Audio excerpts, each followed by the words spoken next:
técnica é neutra. Os técnicos non sempre son neutros.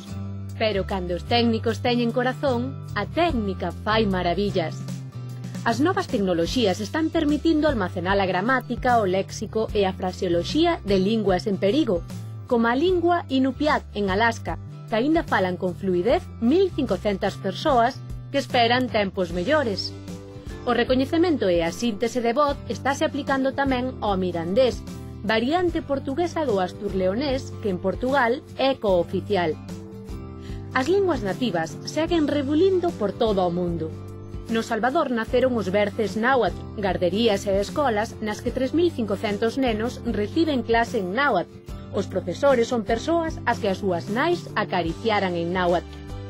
No Canadá, falantes nativos únense á Universidade de Calgary para desenvolver un programa que salve a lingua tsutina.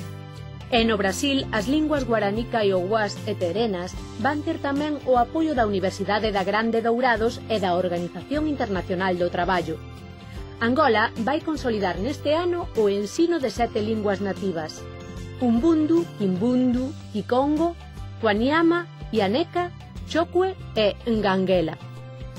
Os recursos naturais dun territorio provocan que diferentes estados ocupen o territorio dunha mesma lingua nativa. E así, o petróleo é parte da razón de que os kurdos estean repartidos entre Irán, Irak, Siria, Armenia, Azerbaiyán e Turquía. Precisamente en Turquía, os estudantes kurdos exixían ensino na lingua materna. O aimará fálase en Chile, Perú, Bolivia e Argentina.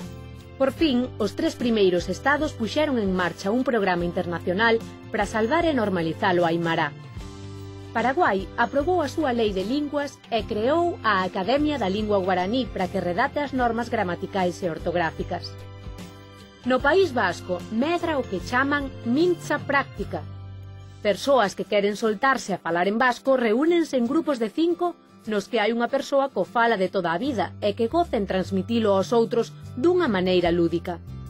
Das case 3.000 persoas que participan, o perfil maioritario é o dunha muller de 42 anos e con titulación universitaria. En Francia algo se move tamén. Aínda que se acaba de rexeitar unha proposta de declarar Patrimonio de Francia as 9 linguas rexionais vivas, a proposta ten cada ano máis defensores, e neste 2011 a lingua corsa representará a toda Francia no Festival de Eurovisión. E o 18 de xaneiro de 2011 o galego usouse por primeira vez no pleno do Senado. Aínda cunhas palabras en galego xa as pronunciaran as Cortes españolas Filgueira Valverde cando alí defendeu o ensino en galego o 17 de abril de 1970.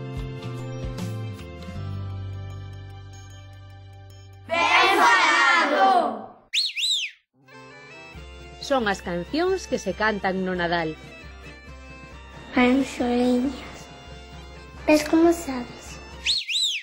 Hai linguas que teñen menos de 100 falantes e algunhas menos de 10. Cando unha lingua destas perde o seu último falante é como se a unha orquesta lle quitasen un instrumento ou se a un piano lle quitasen unha corda. Xa nunca soará igual. Faltan matices na expresión humana e, sobre todo, alguén pasou por riba dos dereitos naturais de alguén.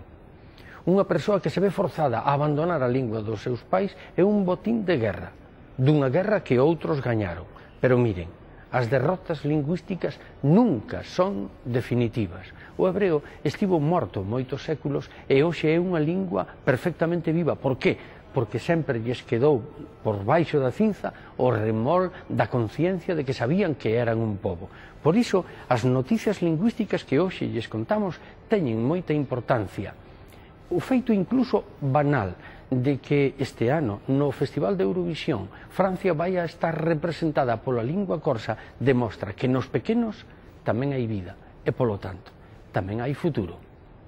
Abur.